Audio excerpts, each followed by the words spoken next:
Bienvenido, maestro poeta. Dentro del marco de la sexta feria del libro, acá en la biblioteca, de Monserrat Ricaurte, sean todos bienvenidos. Va a estar como moderador de este conversatorio el profesor Miller. Y bueno, a continuación voy a leer una pequeña biografía del maestro. Ideales, Colombia, 1960, poeta, ensayista y realizador audiovisual, profesor del Instituto de Estudios en Comunicación y Cultura de la Universidad Nacional de Colombia. Ha obtenido premios y reconocimientos nacionales e internacionales, autor de Tejedor de Instantes, El rumor de la otra orilla, la poesía de Aurelio Arturo, Imago Silencio, Imaginario Postal, Nubes verdes para una ciudad gris, La escena secreta, La imaginación poética, Arrayán, entre otros. Bienvenidos para todos. Gracias. Gracias. Regálame un segundo. Sí, estoy.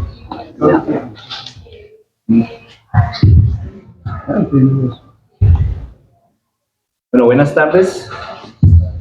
No sé, ¿se escucha? ¿Sí? No. ¿No? Hola. Hola. A mí me suena a todos. Hola. Buenas tardes. Creo que aquí sí ya. Hola.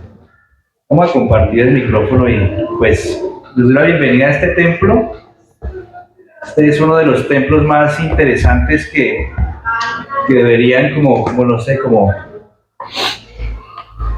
recalcarse aquí en la ciudad. Una ciudad que le acaba de dar una lección al mundo, ¿no? A este país. Y estoy hablando de política. Este es un escenario o un templo político. Un país donde la gente lee, seguramente con el tiempo va a comenzar a elegir mejor a sus gobernantes, porque hasta ahora pues hemos patrocinado aventuras en las que elegimos bien a nuestros verdugos. Y pues estamos como ejercitando la carreta que nos echaba don Jaime Garzón. Por eso dentro de la cátedra Jaime Garzón ha sido para nosotros muy grato que el maestro Julio César Góyez haya aceptado la invitación de venir a conversar con los jóvenes de esta ciudad, o con algunos de los jóvenes de esta ciudad. Él acaba de, bueno, hace un tiempito de presentar Ignición, que es un libro de poesía, pero es un libro muy poderoso de poesía. Yo tuve el honor de escribir una reseña. Voy a leer partecitas del texto, no todo el texto, porque tiene como 16, 17 páginas, pero a partir de eso vamos a establecer un diálogo con el maestro.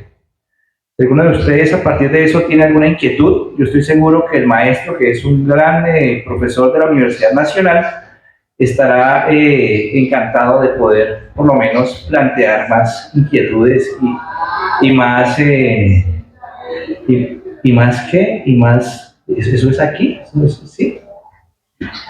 Ay, listo, gracias. Me da pena. Con el maestro, claro, qué pena. Entonces vamos a hablar, Ignición o el blues del otoño. Tiene un epígrafe de Gastón Bachelard que dice: el fuego es brillante como la conciencia de esa misma soledad. El fuego es brillante como la conciencia de esa misma soledad. Bueno, Jorge Gaitán Durán, en el poema Amantes, habla del incendio del ser. Es una imagen asombrosa por la carga erótica que contiene. El verso con el que comienza el poema dice: desnudos afrentamos el cuerpo, como dos ángeles equivocados. Y termina con el verso: en tu cuerpo soy el incendio del ser. El poeta, al entrar en contacto con el abismo sagrado del cuerpo que subyuga, atestigua las llamas que potencian la vida, sin consumirse, claro está, pero dejando la palabra, la imagen poética como ceniza. Ya el lector, el cinéfilo, siguiendo al alquimista, sabrá retornar al ser de su ceniza. He aquí el poelector del que nos habla Julio César Goyes, como proceso de ignición. A manera de contraste, Robert Fulghum, desde el norte, narra la historia de un incendio. Los bomberos, al interrogar por sus causas al hombre en llamas que yace en una cama en llamas, reciben una respuesta desconcertante por parte del extraño personaje. Estaba en llamas cuando me acosté. Años después, Charly García, ya desde el sur, le pone banda sonora al testimonio y repite la misma frase luego del incendio de la clínica de reposo en la que ha estado internado, y luego del incendio del hotel al que se muda, y del incendio de la ciudad de Buenos Aires, y de todo el cono sur, y de toda Sudamérica, y de todo este planeta azul en extinción. Desde Buenos Aires y un poco más al norte, solo un poco, Rafael del Castillo Matamoros recuerda la anécdota de Raúl Gómez Hattin a la misma hora, en otro hotel, en otro mundo, frente al fuego. En un arranque de piromanía, el poeta de CRT prende fuego a las cortinas de la habitación. Rafael del Castillo sintetiza el ritual con el siguiente verso: voy a prender un fuego que me abrace, y a la noche, y al miedo, y a la muerte. No sabemos si Gómez Hattin estaba en llamas o quería sentir esa experiencia de hacer que arda todo alrededor. No sabemos si al entrar en ignición, una de las chispas inició las llamas. No sabemos cuántos lectores lo imaginan en un rincón mientras la diosa del fuego brota y consume poco a poco lo que encuentra a su paso. Lo que sí sabemos es que Vincent Van Gogh, desde el otro lado del Atlántico, en alguna parte del mítico reino de los Países Bajos, también demostró que pertenecía a la estirpe de Heráclito el Oscuro, quien encarnaba el fuego como arqué, y a través de ella la palabra y el logos y el mito. El pintor lo reflejó en sus cuadros que arden sin consumirse, mientras prodigaba en alguna misiva como limosna a su hermano Teo, o la especie que en Frank Khalil viene a hacer lo mismo, la famosa sentencia: hay tanto fuego en mí y nadie quiere venir a calentarse. Es inevitable pensar en el otro extremo de la balanza, en La Rosa de Paracelso de Jorge Luis Borges. En él es la palabra atravesada por la alquimia, la llave para hacer que el ser retorne de las cenizas. Paracelso sabe que el arte morirá con él y pide a Dios, a cualquier Dios, que le envíe un discípulo. Y mientras las sombras invaden el taller y cubren el atanor y los alambiques, llega un visitante a la puerta. El hombre suplica sin fe y por carecer de la llama del ojo avisor, se pierde el milagroso acontecimiento en el que una rosa vuelve a emerger de las cenizas por obra y gracia de la palabra que susurra Paracelso. Es allí, precisamente, en donde radica el poder del alquimista al rastrear el impacto de los procesos de combustión y reconfigurarlos a través del poder de la palabra. Se trata de una tradición mantenida a lo largo de los siglos por poetas y artesanos que detienen el tiempo utilizando el lenguaje. Una palabra tuya bastará para sanarle, recuerda Mateo, mientras como un palimpsesto o un fósil que respira yace en esa expresión: él hágase la luz que hizo que toda fuera posible. Y desde entonces ahí van los pobrecitos poetas rastreando lo esencial y deteniendo el tiempo con su alquimia hasta que la imagen queda tan fina que puede herir y hacer sangrar lo real. En esa tradición se inscribe el poeta Julio César Goyes, y Piales, 1960, con Ignición, su más reciente libro. El poelector, como él lo llama, es decir, el cinéfilo, el lector valiente, es el alquimista capaz de recrear simulacras, espectras y magos, capaces de ser la evidencia de los procesos de ignición que el artista rastrea en su proceso creativo. En su camino para comprender lo que Paracelso ha encarnado al final del recorrido, en la alta noche y mientras la chimenea comienza a oscurecerse. En Ignición se documenta el encuentro con la piedra filosofal que hace posible contemplar el ardor que el ser posee al entrar en contacto con la eventualidad de atisbar el origen, o bien el proceso mediante el cual se alza la llama, una vez se encuentra el equilibrio que solo se consigue al resignificar los elementos del universo. Aquí la poética apalabra el mundo para abrazarlo y reducirlo a sus cenizas, y como Paracelso, retornarlo a la existencia rejuvenecido, a través del barniz de la brasa que alimenta el asombro enmarcado en un poema. Ya Bachelard había advertido sobre el poder simbólico y avasallador del fuego. El fuego es bienestar y es respeto, es un Dios tutelar y terrible y bondadoso y malvado. Puede contradecirse, por ello es uno de los principios de explicación universal. Buenas tardes a todas y a todos ustedes. Qué alegría estar aquí, como ha dicho Miller, en este otro templo. Es un templo realmente, las bibliotecas siguen siendo templos, aun cuando hubieron épocas aciagas en que se quemaron libros, ¿no? Y en algunos sitios todavía se hacen, ¿no? Por el peligro que contienen para muchos, y para otros porque no los conocen simplemente. Pero yo agradezco mucho a la biblioteca, la invitación, a Jorge por tenernos aquí, a tu director, aquí a Miller, que lo tengo a mí. Para mí es un orgullo que Miller me anteceda y me presente, un amigo de vieja data, un gran poeta. Usted tiene un premio internacional aquí sentado, yo soy muy orgulloso de lo que él ha hecho ya, y este territorio debe ser orgulloso de su poeta. No se gana premios así todos los días. Entonces fue premio Paralelo Cero, yo quería decirlo, y lo tomamos un poco a veces ajenos a esas cosas, pero ese premio valía la pena que siempre lo comentemos.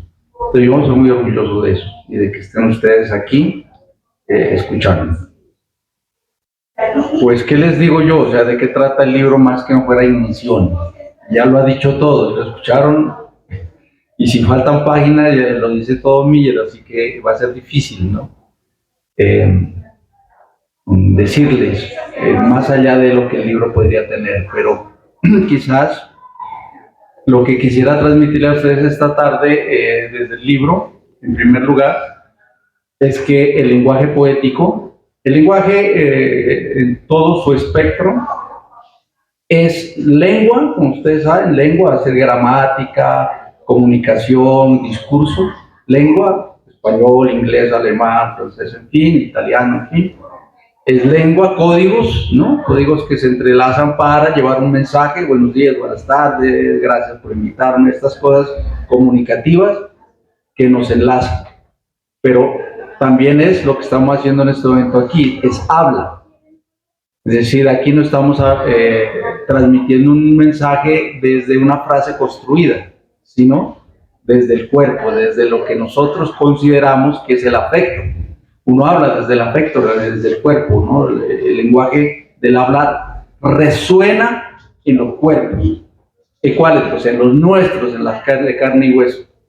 De manera que uno sabe cuando uno saluda al otro, si el otro lo saluda por costumbre, o por afecto, o por un sentimiento libidinoso, o por un sentimiento de odio, o por un sentimiento de envidia, lo que sea.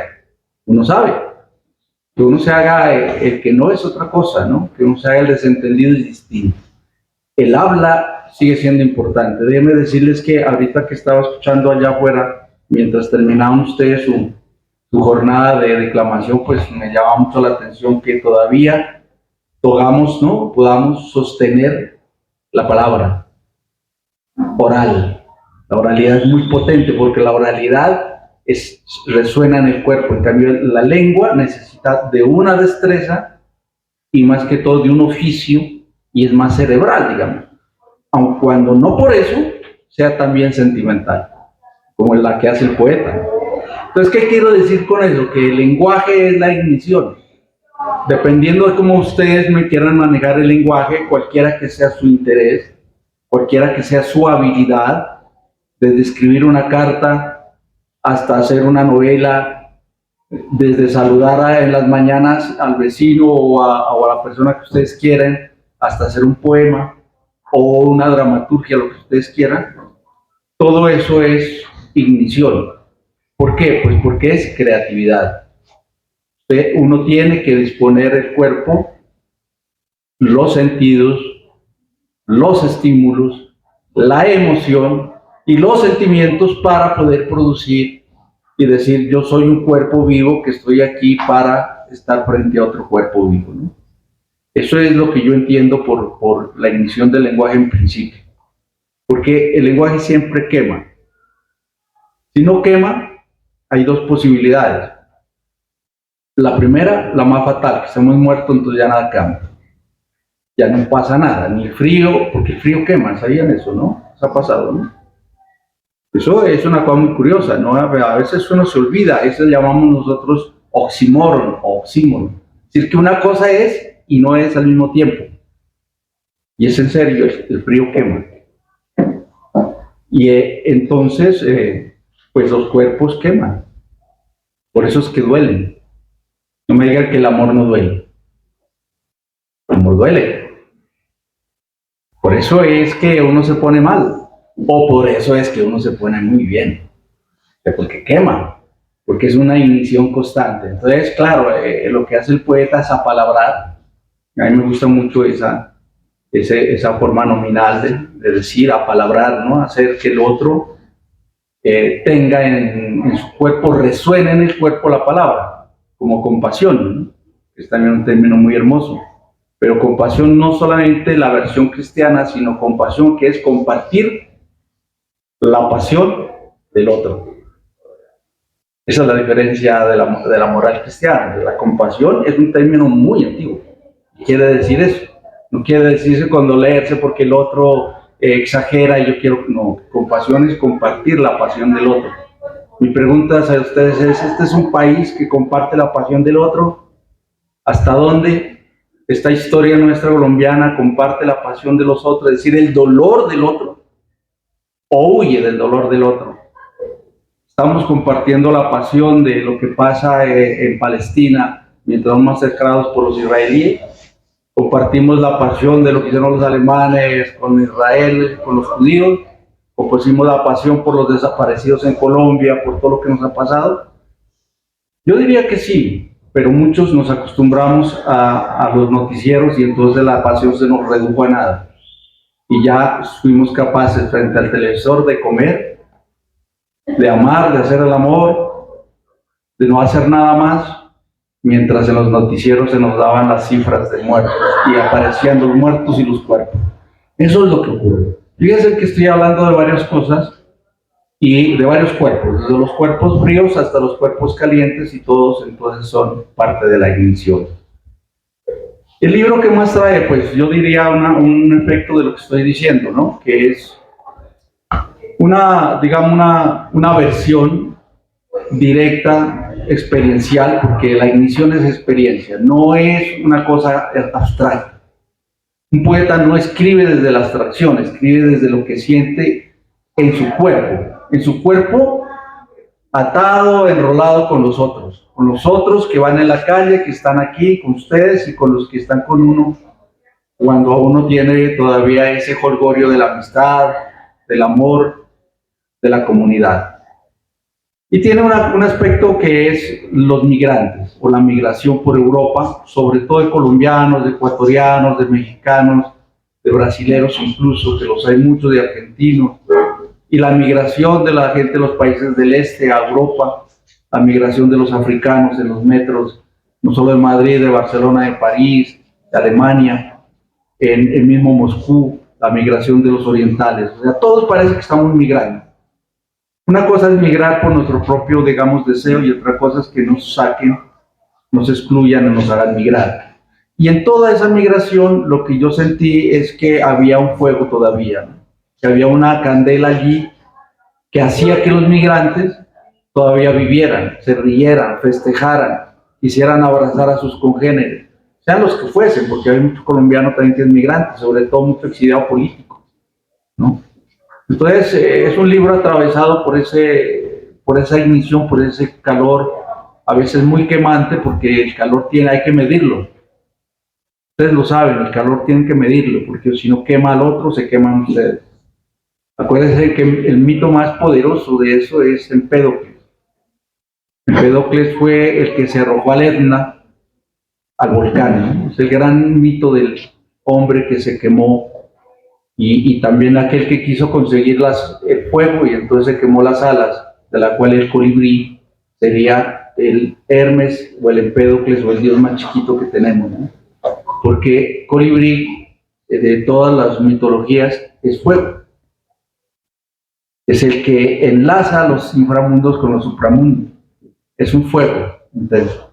Entonces, están así que voy a pedirles a ustedes que les voy a leer un poema. Les adelanto, les voy a leer un poema. Pero les voy a pedir que cuando yo termine de decir una frase en quichua, ustedes hayan cerrado los ojos. Si se duerme no importa, estaría feliz. Mejor dormir. Si la poesía sirve para dormir, estamos hechos en este mundo. Si no se duermen, pues yo los vuelvo a despertar, ¿de acuerdo?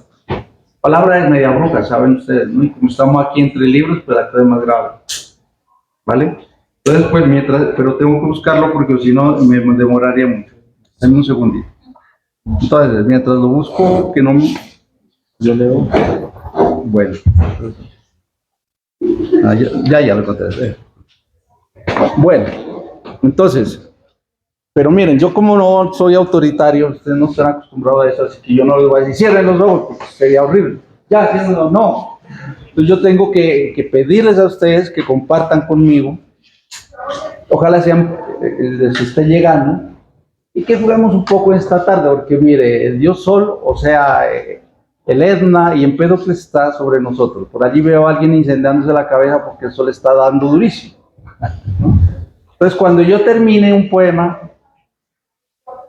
en quichua, ¿saben qué es quichua, no? ¿No? ¿Sí? ¿Qué es? ¿Ah? Sí, dime. ¿No sabes? Pues es una lengua, ¿no? Una lengua indígena del sur de Colombia, más que todo del sur también, ya tanto nosotros no, pero en el Ecuador, Bolivia, el Perú se habla quichua y aymara. Por mi padre aprendí desde niño algunos poemas en quichua y sabía algo. Bueno, pero eso no es el cuento. Aquí la cosa es que cuando yo termine, ustedes tienen que haber cerrado los ojos. Si no lo han hecho, se las cobro. Sí, no hay de otra. ¿Listos? ¿Y listas? Vale, todos, ¿no? Bueno, dice así. Charquita, cáspita, con su chilagua colongo, su cáspita, con su huivirita, aima, itama. Y es que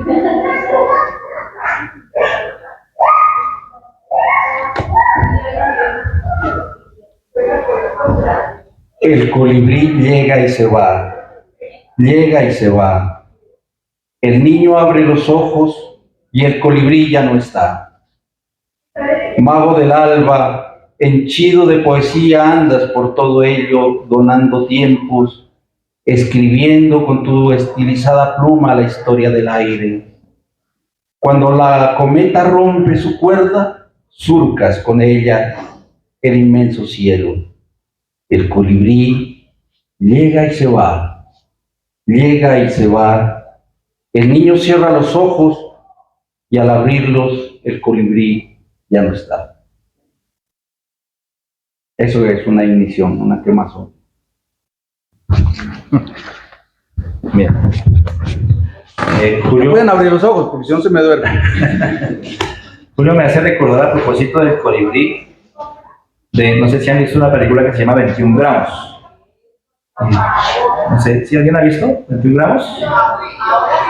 21 gramos, eso es de Alejandro González Iñárritu. 21 gramos, y aparentemente es lo que pierde un cuerpo cuando muere. La persona muere y entonces pierde 21 gramos del peso, que es lo que pierde la persona cuando muere. Y me hace recordar a la de Colibrí de don Silvio Rodríguez, y me hace recordar un verso de José Martí, donde dice que lo esencial pesa como el ala de un colibrí. Entonces es genial porque en este templo hablamos del peso del ala de un colibrí. Vos lees ese poema, venimos desde el sur y estamos en un mundo en este momento lleno de incertidumbres. Sí, los muchachos están en cosas, pues en las que están los muchachos, ¿no? En sus propios mundos, mientras afuera el terror está ahí todo el tiempo. Hablabas de los niños muertos allá en Palestina y yo quería preguntarte antes, pero ahorita pero vamos a ver hacia dónde va la conversación. ¿Qué opina la Universidad Nacional sobre lo que sucede allá? Porque pareciera que en Colombia sale Duque a decir que hay que apoyar a Israel y llevan casi 4.000 niños muertos en Palestina, ¿no? O sea, estamos hablando de poesía, pero hablamos del mundo también, como una especie de ignición, y esas bombas que caen sobre Palestina, un hospital, y la gente al otro lado del mundo, pues seguimos viendo los realities esta noche, ¿no? O sea, como si nada pasara. Pero yo sí quería, antes de seguir avanzando en la emisión, ¿qué opina la mejor universidad de este país? Seguramente hay muchas opiniones sobre eso, ¿no? ¿Qué opina el saber sobre lo que sucede al otro lado del mundo? Y pues no olvidemos que ¿cuántas masacres llevamos este año? 80 masacres este año, ¿no? Por eso detenerse un poquito aquí y hablar de la Feria del Libro, sí, pero también es hablar de la vida, ¿no? ¿Qué opina, no? Un intelectual como usted, Julio, que también hace cine sobre todo esto, y ya seguimos conversando. Vale, pues les debo contar que allá en Ipiales tuve muchos amigos de la OLP, ¿no? En la época cuando yo tenía la edad que ustedes tienen ahí, están sentados. Trabajamos en la Casa de la Cultura, que tiene una biblioteca como esta. Yo fui director ad honorem, porque en esa época no, todo lo hacíamos ad honorem, y era muy grato. Y había mucho palestino ahí haciendo comercio, y ellos hacían comercio, recogían dinero y mandaban a Palestina. Entonces, por razón de ellos, en esa época funcionaba bien el MUIR todavía, la JUPA era la Juventud Patriótica, que era la de los jóvenes, ¿no? Así, la de la edad que tienen ustedes. Ahí nos metían a la JUPA y pues hacían tertulias y se comentaban. Entonces, estas personas de la OLP que eran regadas por el mundo, recogían dineros con grandes comerciantes, ¿no? Grandes comerciantes árabes, y se los mandaban a la OLP, que era la Organización para la Liberación de Palestina, y después pues entró Hamas, que es más radical, digamos, el grupo más radical. Lo digo porque lo recuerdo y porque Miller me hace acordar de eso, que desde esa época, entonces yo tengo 63 años, de manera que eso fue hace mucho rato. Lo que quiero decirles es que hay muchos discursos encontrados en un país que ha tenido más una versión conservadora del mundo. No que sea malo o bueno, aquí no se trata de ser malos o buenos, se trata de que seamos justos, se trata de que podamos conversar entre quienes militamos en la derecha o en la izquierda, o tenemos ideas políticas de diferente bando o diferente ideología. Eso no es, una democracia es eso, que seamos diversos. El gran problema es que se crea que solo una ideología es la que tiene la verdad, y ahí estamos. Ese es el bendito problema. Entonces, la Universidad Nacional, como todas las universidades, sobre todo es una universidad pues, que alberga diversidad de discursos, diversidad de etnias, diversidad de géneros y de posiciones políticas y obviamente teóricas y epistemológicas. Entonces, hay de todo. Pero digamos que la fuerza más grande está en este momento planteada en lo que es las ciencias políticas, no en el derecho, en las ciencias políticas, la historia, ¿sí? Y las ciencias humanas. Pero no todas las ciencias humanas, sobre todo las antropológicas. ¿Saben por qué? Porque lo que se ha hecho es grandes reuniones en torno a qué es Palestina, qué es lo que no sabe el mundo. Todo el mundo sabemos qué es Israel, pero la gente no sabe qué es Palestina. ¿Y por qué no lo sabemos? Porque nos han vendido también ese discurso, o sea, nos han educado de esa manera. Y no sabemos que Palestina, por ejemplo, que el territorio Palestina era el territorio que tiene Israel. Mirar el mapa antiguo es una cosa, da ganas de llorar, realmente. O sea, cómo les fueron quitando el sionismo israelí. Cuando yo digo sionismo, quiero decirme a un grupo político. Porque todos los israelíes no son los que están liderando. Mire, hay muchos judíos que están en este momento criticando al primer ministro Netanyahu para que deje los bombardeos en Palestina. Y estos están siendo atacados por ese grupo político porque son judíos. Entonces, no es los judíos, es un grupo de judíos con una política específica de derecha que está haciendo lo que está haciendo. Eso lo podemos entender en Colombia pues porque lo hemos vivido acá. No es todo el mundo, es unas ideologías, son unos grupos ricos de tenencia de tierra que se la han robado, que las han quitado los campesinos, que hacen unas disposiciones políticas y de gobierno y que hacen lo que están haciendo.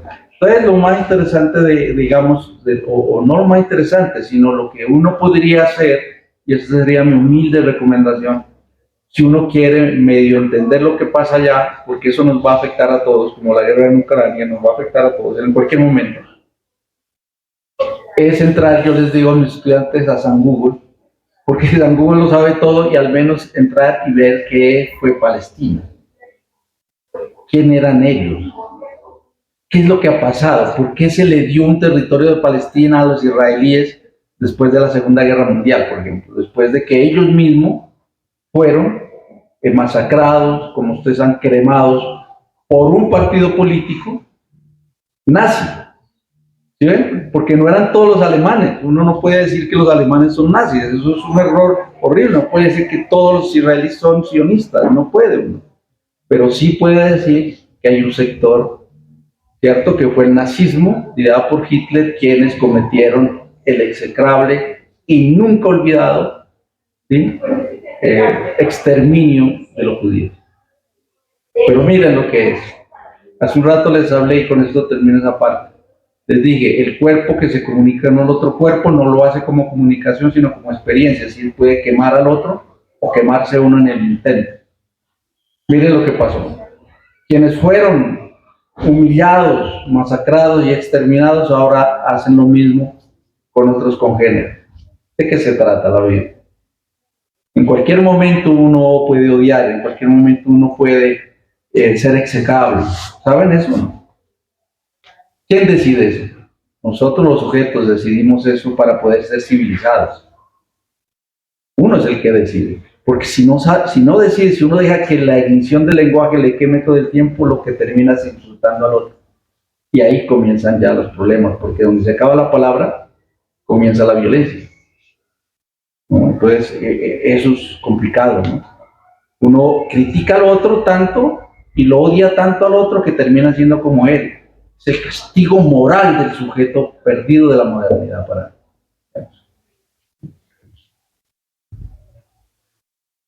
Vamos a hacer un paréntesis, ya seguimos con ese temita, pero voy a pedirle a Julio que lea el poema de su obra que más me gusta a mí, Las Rutas del Sueño. Bueno, eso sí, dediquémoselo a estos chicos. Escuchen este poema y vean esta vaina. Muchas gracias. Bueno, aquí se hace lo que diga Miguel, porque qué tal que no. O que se haga, sí señor, sí señor. Bueno, Las Rutas del Sueño. Bueno, estas sí no cierren los ojos porque sí pueden dormirse de verdad. Cuando yo andaba enamorado, pero no lo van a contar a nadie. De alguien que no. De alguien que nada. Las Rutas del Sueño. Señorita, si tan solo pudiera sacarme de esta timidez que acuño sin poder nombrarla, míreme, pregunte por qué la admiro de tal modo. ¿Por qué soy así, tan sin palabras? Pregúnteme cuántas mañanas he visto el contraluz desnudo de su cuerpo como el suyo. No se enfade, no estoy comparándola, solo quiero que sepa cómo son las ansias que le guardo, cómo se arremolina la ternura ante mis carnes. Si usted viniera algún día a mi noche y tomara un café con galletitas y viera conmigo la National Geographic, y escuchara el bandoneón de Piazzolla y leyera para mí los amorosos de Sabines y se durmiera mientras le cuento las 1001 mentiras de mis andanzas por la gleba y se despertara cuando la contemplo a 10 centímetros y se secara la piel con mi toalla mientras le huelo el pelo y saliera saludando a los vecinos que no responden y se tomara conmigo una fotoagüita como en los viejos tiempos. Señorita, pellízqueme, insúlteme, haga lo que usted quiera. Debo estar seguro de la mirada que mira su mirada. Pronto bajaré del bus, tomaré otra ruta y sin remedio cambiaré de sueño. Bueno, Julio, ahora vamos para Colombia. ¿Sí o no? Pues, lo que quiero decir es que a mí siempre me ha interesado enfatizar en mis estudiantes, o por lo menos con la gente con la que planteamos a veces conversaciones, y es que el arte tiene mucho que hacer en una sociedad en conflicto, una sociedad en guerra. Entonces, cuando uno piensa, por ejemplo, en el cine de Víctor Gaviria, aunque a mucha gente no le gusta ese cine, pero me parece un cine necesario. ¿Sí? Y aunque hoy en día pues, la poesía está más que todo guiándose por cuestiones del marketing, pues a veces hay poetas que con un poema son capaces de redimir a toda una sociedad, y me parece que eso es lo de la ignición del lenguaje, por ese lado, ¿no? ¿Usted cómo ve ahorita esa situación del arte en Colombia? A veces pareciera que anda dormido o anda ninguneado, o será que está trabajando desde la periferia, allá en ese templo de la Nacional, ¿cómo perciben eso? Bueno, lo que pasa es que pues, cada sociedad se merece el arte que tiene, ¿no? Yo eso lo he dicho también para la política. Nosotros nos merecemos los gobernantes que tenemos. Para eso votamos por ellos, pues nos merecemos eso. En el arte parece igual. Como no hay crítica, nos hemos vuelto cobardes para criticar, entonces aplaudimos todo el tiempo, porque pues es mejor aplaudir que no, que sentirse crítico, porque todo el otro ya me excluye, y en las redes sociales no me dan ni un me gusta y me jode, entonces me anulan. Entonces, claro, prefiero la complacencia.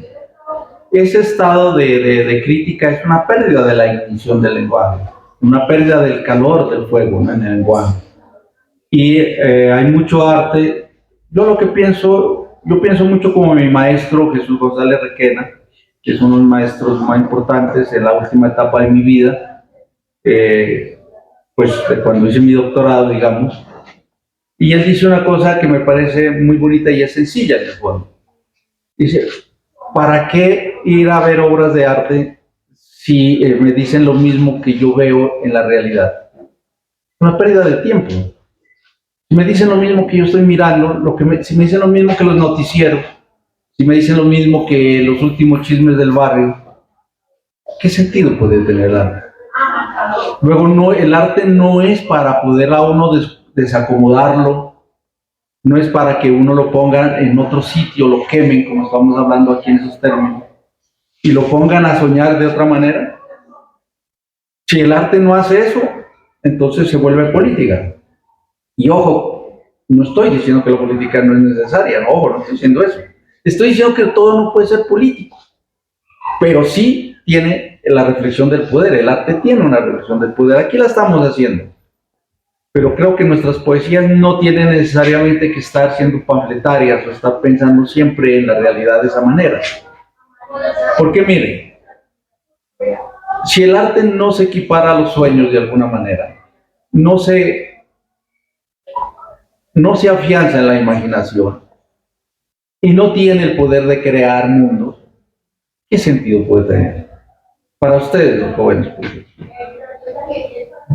Entonces, lo que uno quiere es que alguien lo desacomode y que le enseñe algo que no es posible. Y bueno, esa era la gran discusión, y ahora lo recuerdo, si no les puedo preguntar, lo hubiera olvidado, entre Huidobro y Pablo Neruda, cuando eran jóvenes, inclusive. Me imagino que algún periodista les preguntó y decía, ¿qué es la poesía? Estaba Eugenio Montale, un poeta italiano también allí. ¿Qué es la poesía? Entonces, Neruda decía, la poesía es creer en algo que no vendrá. Y Huidobro decía, no, la poesía es creer en algo que jamás vendrá. Es una palabra nomás. ¿Sí? Es una sola palabra la que dijeron los dos de distinto. Y sin embargo suena diferente. Debe haberle sonado diferente a usted. Yo les hago esta estadística. Alcen la mano a las que les gustó la respuesta de Neruda. ¿Se la repito? Eugenio Montale le pregunta qué es la poesía a los dos. Son dos poetas, ¿no? Si algunos no lo conocen, pues son dos poetas, digamos, extraordinarios. El uno fue premio Nobel y el otro no alcanzó la Nobel, pero es uno de los poetas más emblemáticos que tiene Chile. Pero, ¿qué es la poesía? Dice Eugenio Montale, que era periodista y gran poeta, premio Nobel de Literatura. Neruda dice es creer en lo que no veremos. Creer en lo que no veremos. Neruda, Pablo no, creer en lo que no veremos. Huidobro, que es el creacionista, dice no, la poesía es creer en lo que jamás veremos. Tú preguntas, la uno, ¿quiénes se quedan con la uno? ¿Quiénes se quedan con la dos? ¿Sí? Es una sola palabra, ahí está el trabajo sobre el lenguaje. Uno es un poeta que contestó en un momento de su época que era un poco más romántico, moderno, y el otro es un creacionista, un vanguardista.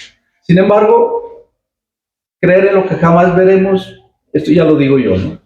Y ya no les voy a poner que escogan, sino creer en lo que jamás habrá y lo que jamás veremos, me da igual, ¿no? ¿Por qué? Porque la poesía no tiene esa función. Tiene la función de congregarnos como ahora, para decir algo que no habíamos dicho hace rato, para escuchar el bello silencio de lo que ustedes tienen ahí mientras están pensando un poco de cosas. Es decir, ese tipo que está allá dice unas cosas, yo no entiendo. ¿Qué diablos dirá? O alguno dirá, ustedes dirá como decía mi tía, ¿no? Tenía una tía ya muerta que decía, qué lindo que hablas, mi, ¿qué dijiste?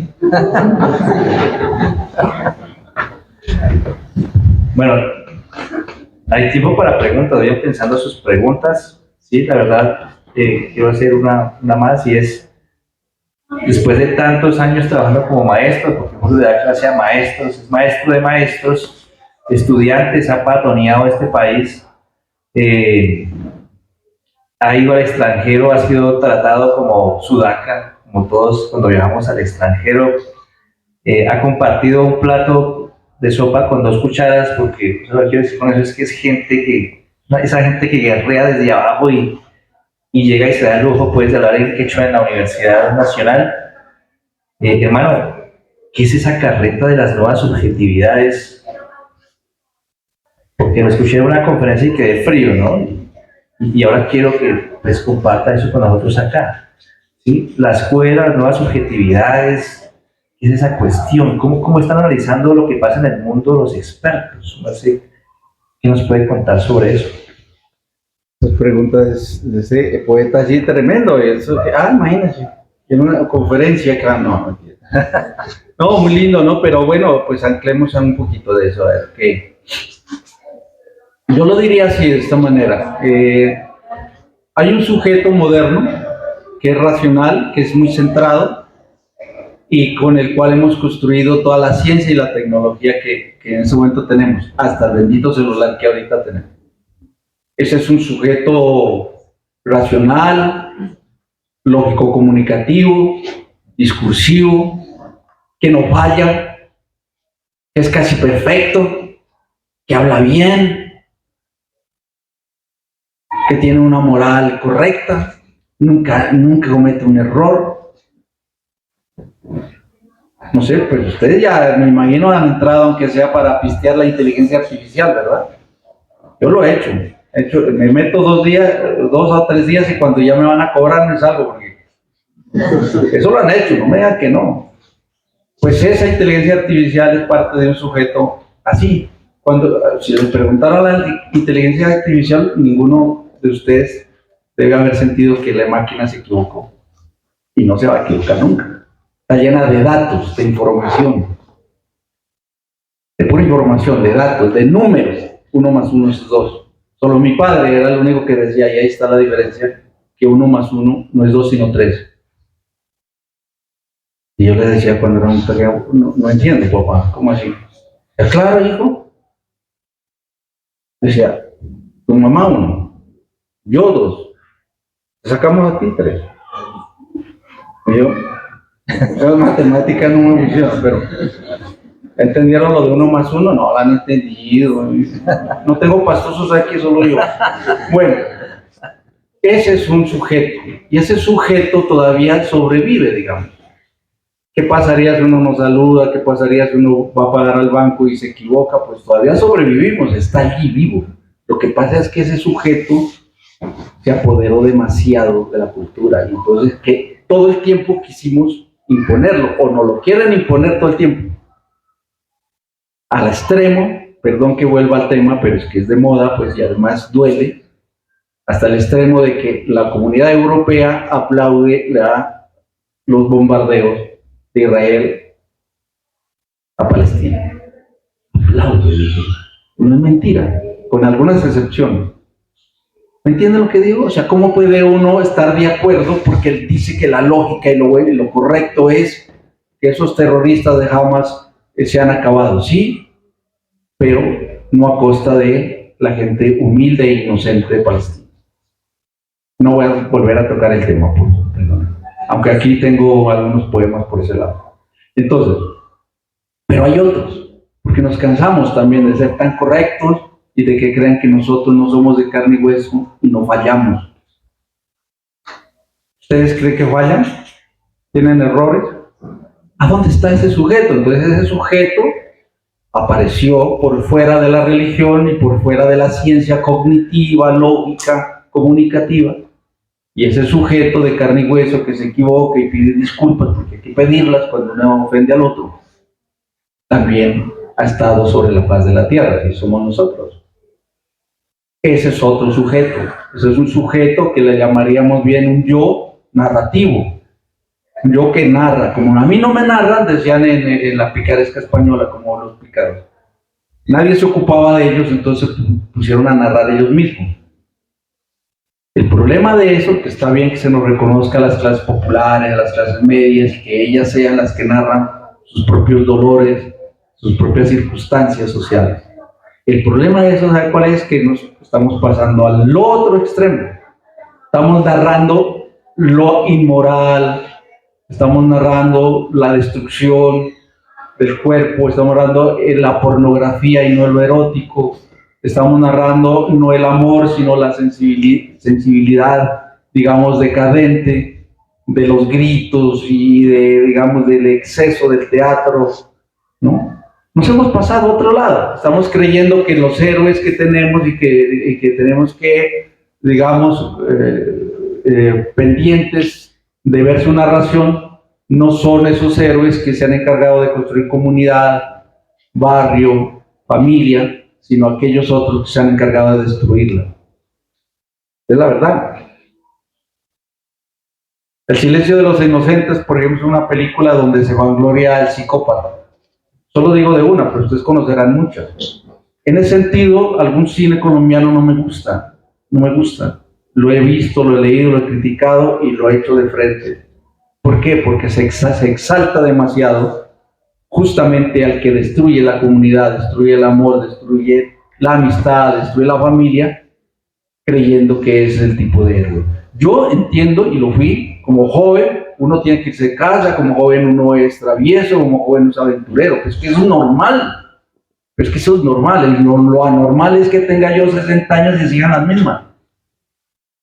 Claro, eso no es normal, porque entonces ¿dónde construí yo mi propio camino?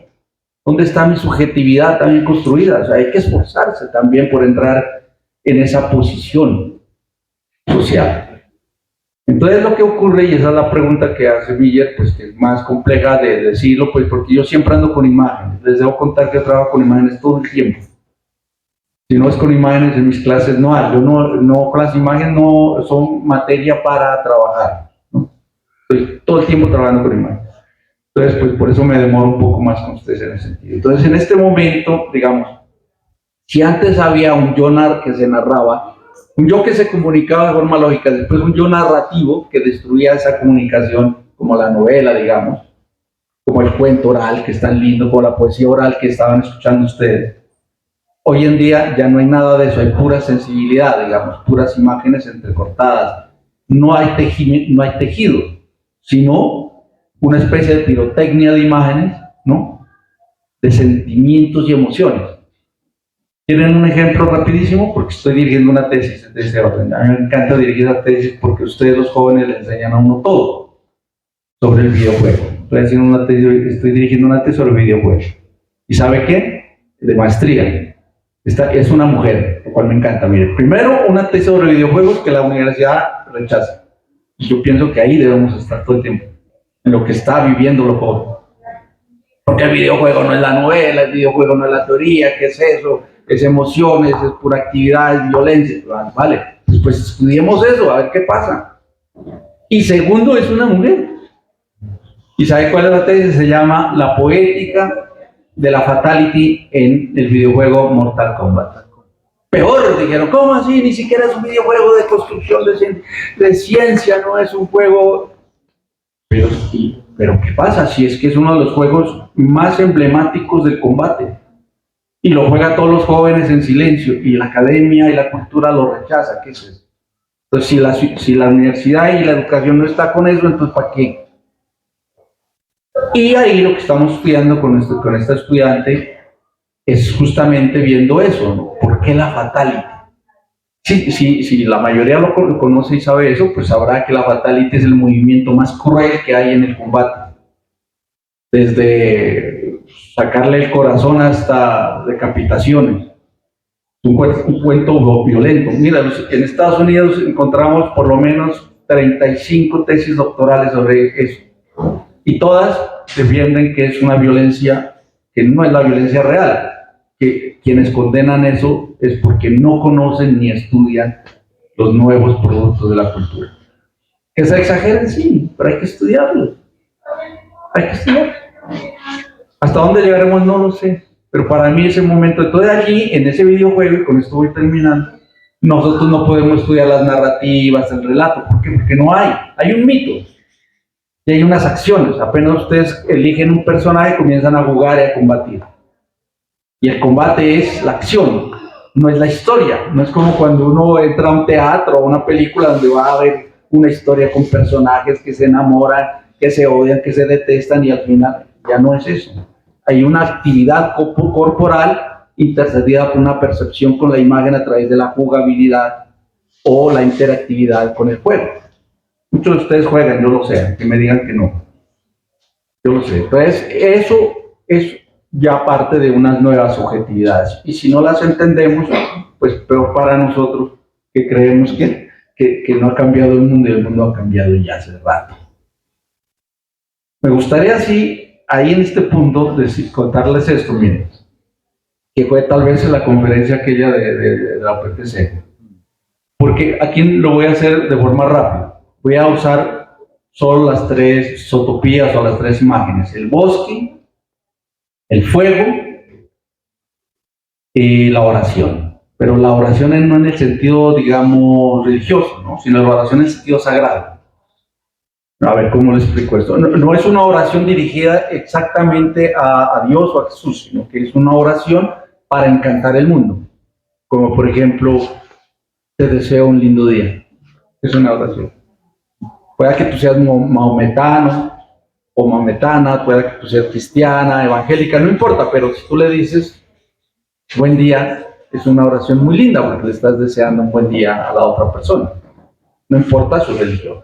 Entonces uso esas tres metáforas de la cábala judía, justamente, que trae a relación un filósofo, y ese es narrador también italiano, que se llama Agamben, muy conocido hoy en día. Y él la trae a cuento para hablar de la literatura, me parece fascinante. Entonces él dice, siguiendo a estos cabalistas judíos, que ya no conocemos el lugar en el bosque donde se prendía fuego diciendo oración.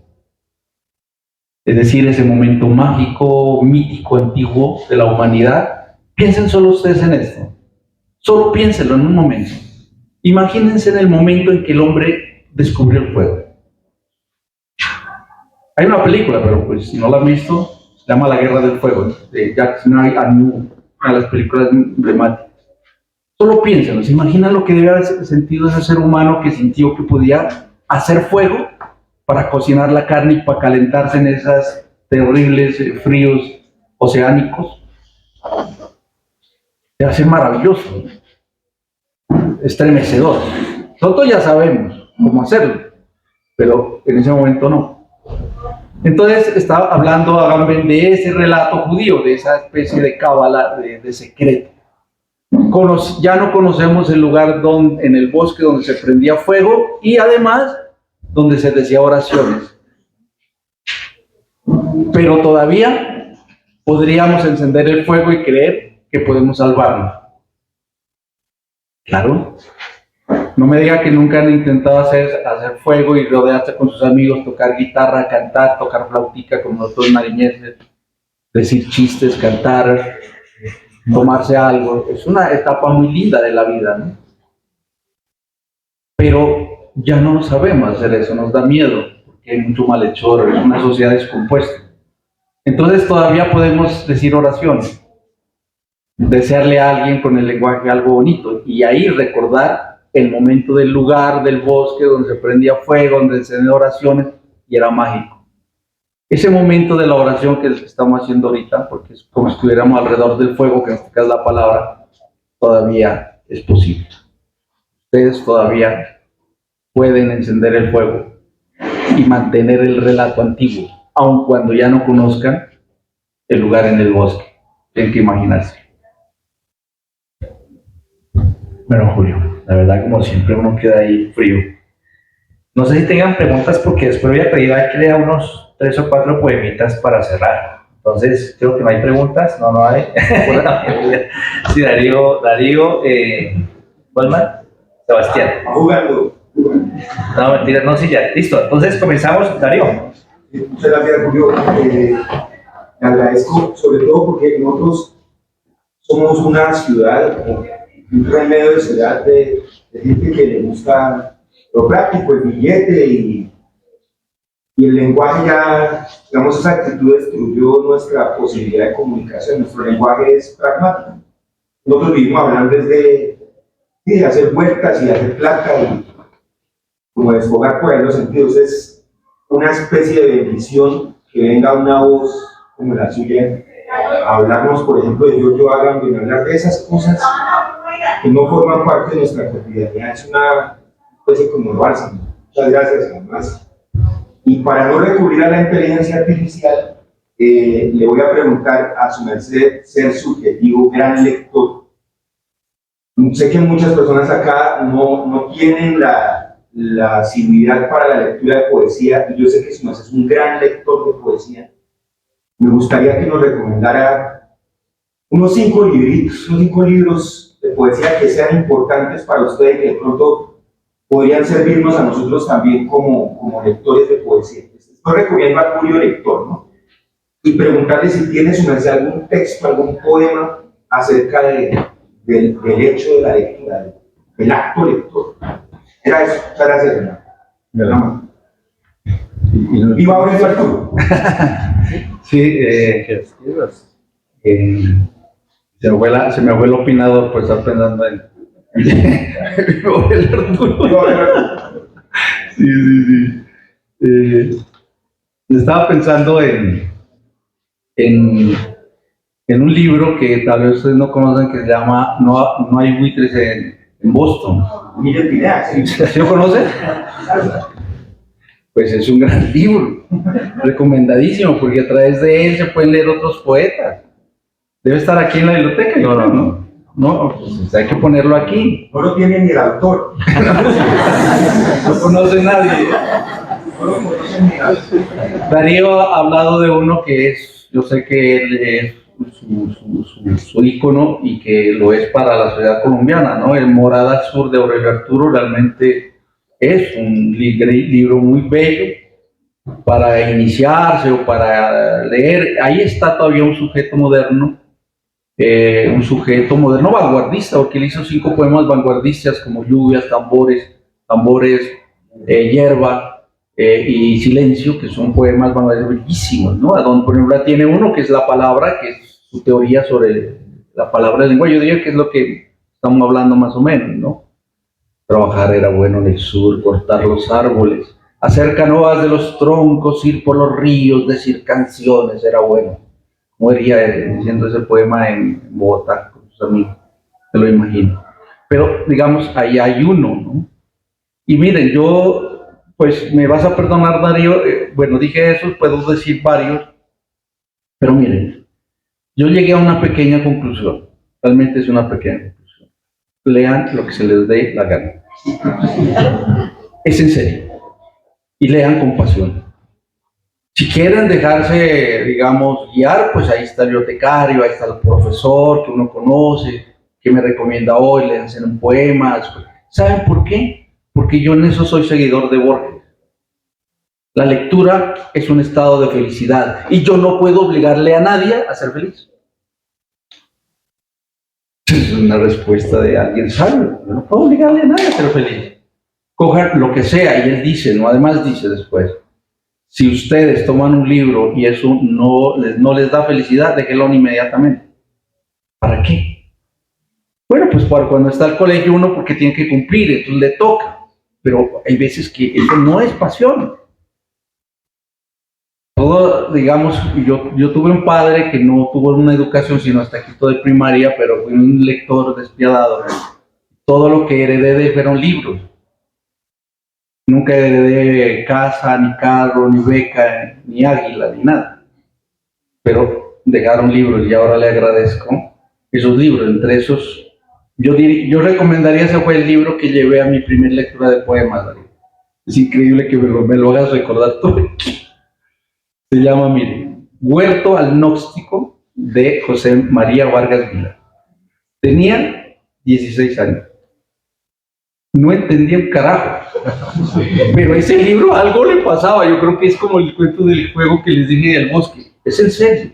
Lo tengo todavía. No sé. ¿Quién me lo recomendó? ¿Con qué secreto y misterio y pasión? Mi padre.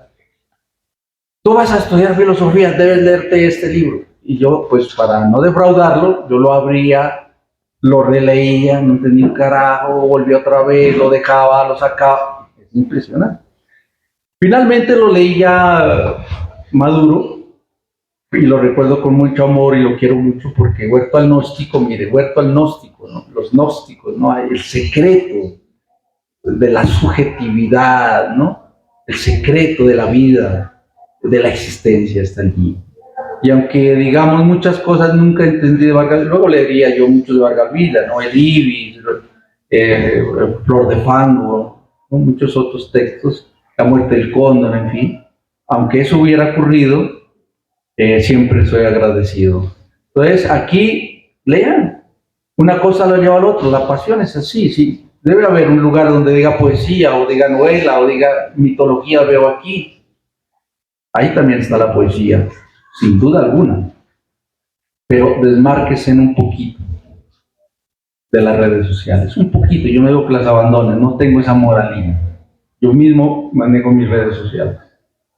Pero eviten el yo narcisista del selfie. Evítenlo un poco, hagan la terapia, o sea, apóyense en ustedes mismos.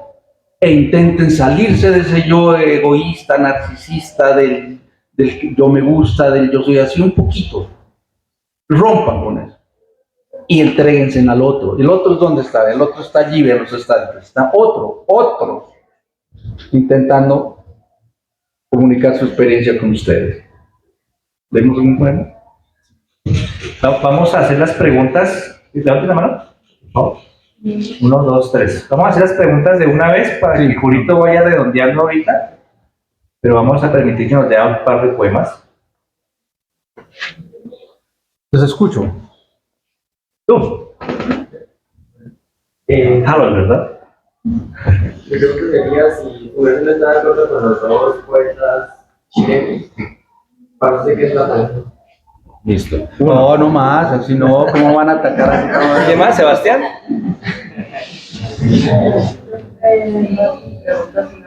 Quiero preguntar cómo comenzó a escribir y a hacer más. O sea, tiene que haber un motivo para Escribir, ser maestro, que es la poesía. ¿Quién más? Tú. Primero nos habló de el declive del arte en general, de que nos merecemos el arte que tenemos. Y también nos decía que eso es por falta de crítica. Pero después nos habló de que está haciendo una tesis que habla sobre lo poético del Mortal Kombat, del Fatality. Hacer ese tipo de tesis o de trabajos no está apoyando ese declive del arte, diciendo que todo es arte, porque si seguimos con esa tendencia, pues por eso se puede explicar que un plátano pegado consigue una pared arte. Estamos dándole carácter artístico a cualquier cosa. Bien, 3. ¿Alguien más? Es que tienes que levantarte porque... Brigitte. Bueno, entonces dos preguntas. Una, para arte, la otra es cómo se sensibilizaría.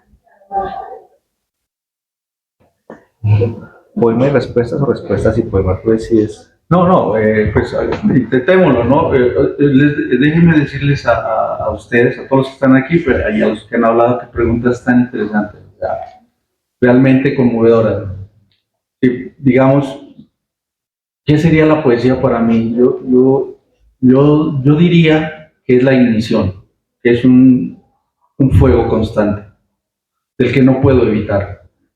Yo no puedo evitar leer poesía todos los días, como tomar el café, no puedo. Pues mi mujer me queda viendo y pensará que, pues, que bueno, ¿qué pasa con el mundo de este tipo? Pues yo no puedo. Es algo que me alimenta, entonces yo pienso que es como el aire, ¿no? Solo que en este caso es un aire que quema, ¿no? No es una respuesta intelectual, si quieres, ¿no? Me gusta más la de los grandes poetas, pero sí te quiero decir eso, o sea, llegará un momento en que tú sentirás que la poesía puede ser otras cosas también, como saludar a alguien especial todo el tiempo. Cuando ya no está, te obliga a escribir, por ejemplo, ¿no? Cuando comencé a escribir, Madre de Dios, yo creo que en el preciso momento en que recordé un sueño,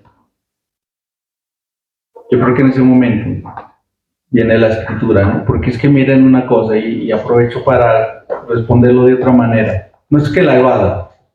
Saben ustedes que la memoria ya es una escritura.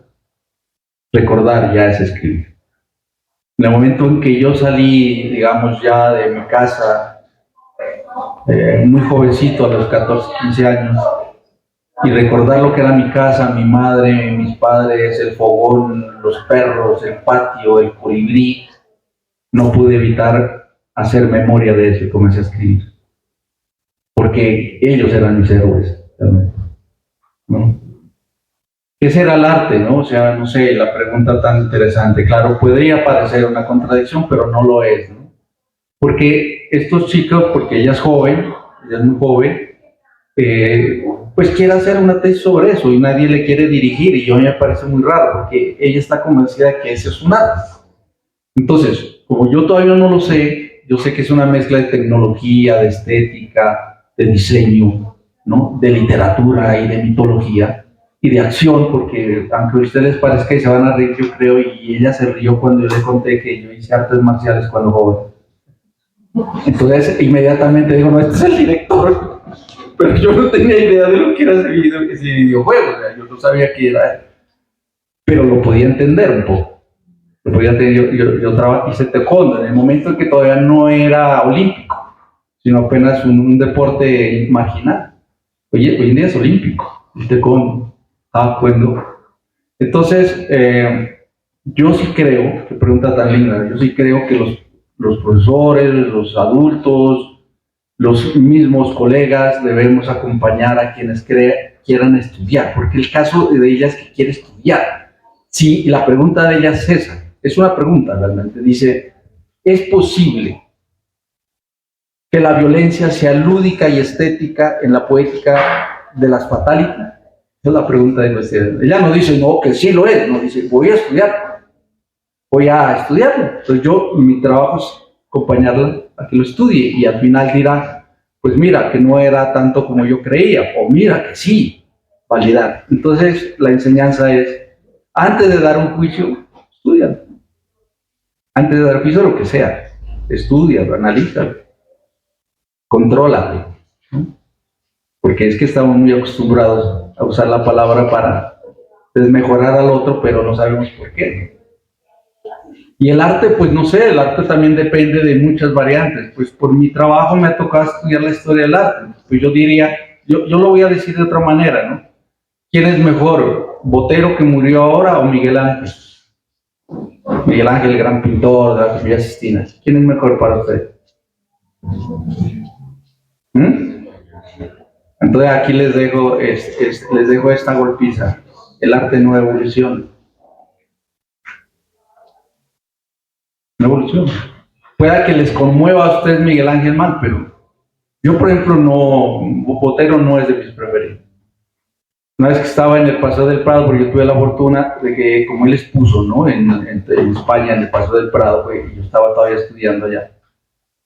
Entonces, unas amigas argentinas me preguntaban, oye, tú que eres colombiano, ¿cuál es el mejor, cuál es el mejor frito para ti? Me imagino que vas a decir Botero. Le dije, no, Grau. ¿Saben por qué? Porque Grau también hizo unas gorditas, pero más sensuales. ¿Conocen? Las gordas, entren a Sangul y verán, son sensuales y son gorditas, pero es divina. Entonces yo, por mi manera, le dije, no, me encantan las gordas de Grau. Como uno se rió, yo no conoces nada de arte, le digo, seguramente. No, el arte no evoluciona. Esa es la grandeza del arte. Porque ¿cómo evoluciona la vida? ¿Quién es mejor persona? ¿Un romano o nosotros? ¿Quién es más malvado? ¿Un griego o un, ¿cómo se dice? ¿Duitamente? ¿O un duitamente? No, no evoluciona, es el bien, es la belleza, es la estética. Por eso es que es más perdurable el arte. Ustedes pueden ver una tragedia o leer una tragedia de Esquilo y conmoverse hasta las lágrimas. Pueden ver una obra de arte de Picasso y conmoverse. Y ya el tiempo ya ustedes no lo tienen porque ellos ya murieron hace tiempo. Entonces, eso es una constante de la eternidad del arte, del poema. Vamos a cerrar con un par de poemas. Bueno, yo quiero que den un aplauso grande a Julio.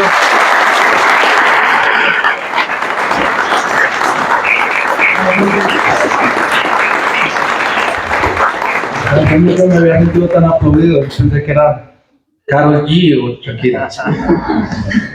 Bueno, miren, dos poemitas como dicen, creo que no estamos pasando ya, ¿no? Bueno, se llama La Griega. A los padres de esta griega los deportaron de Estambul. Por eso añoran la gastronomía de Ankara, el viento suave de Tesalónica en los cabellos de su hija.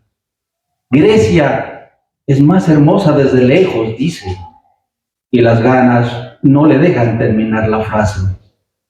Parece un personaje salido de una película de Angelopoulos o un verso de Elitis. Se muerde los labios y fuma mutando su rostro. Duitama también es más hermoso de lejos, le digo, y mi tono se diluye en su sueño. Esta griega me habla en griego con acento turco. La miro en colombiano, la huelo en ipialeño y en ditamense. La silencio en quichua. No quiere que la comprenda, solo que reme con el ademán de mis manos por el río pardo de sus ojos. Y este último será. A propósito de palabras, palabras para su deseo. Yo pienso que aquí está el origen de cuando me empecé a escribir y de mi amigo que me preguntó esa preguntas difíciles. Palabras para su deseo. Y si los difuntos en su ronda nocturna regresaran con su parte revolucionario y me acusaran de no haber proporcionado palabras para su deseo. Y si en la calle a pleno pitazo me abordara un pariente que no veo desde la adolescencia y a ritmo de cerveza llegara el reclamo de la ausencia.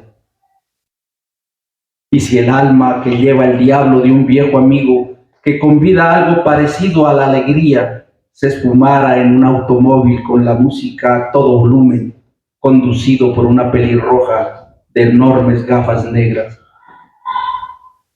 Y si en la habitación de una pensión de mala muerte, más bien aséptica, una mujer me acariciara sin decirle nada acerca de sus ojos negros y labios rojos, a sabiendas de sus atractivas piernas y deliciosas prendas, y si hiciéramos el amor sin apagar la luz mirándola perderse en su existencia gótica y más tarde, al despertar, me dejara más solo que nunca. Y si antes del amanecer, en un recodo del barrio, el viento trajera la voz de habano de mi padre y entre bocanadas arrojara un no te rindas, hijo. La suerte no es la dicha, sigue subiendo, sigue, y allá en la altura, comprenderás por qué el río baja y no sube. Y si el niño que cruza el parque en un caballo azul, rojo o verde, dijera que soy yo invitado a su casa, cualquier casa, a saborear las onces que preparó su madre, cualquier madre.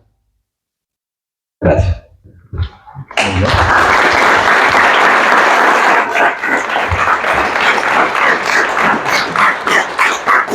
Bueno, pues yo les agradezco mucho a los profesores que están acá acompañándonos, las profes, a Darío como siempre ahí de escudero, a Jorgito, usted es un berraco, hermano, va a hacer mucha falta si es de verdad que se va, espero que no, que demoren que demoren esa atención mucho.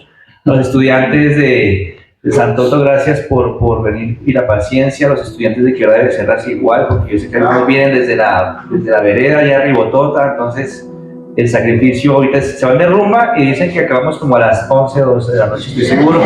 Siempre me hacen lo mismo, los papás llamándome a las 3 de la mañana que no han llegado. Y no estamos con el poeta, ¿no? Vamos a dar un aplauso a Jorge también por hacer esto posible.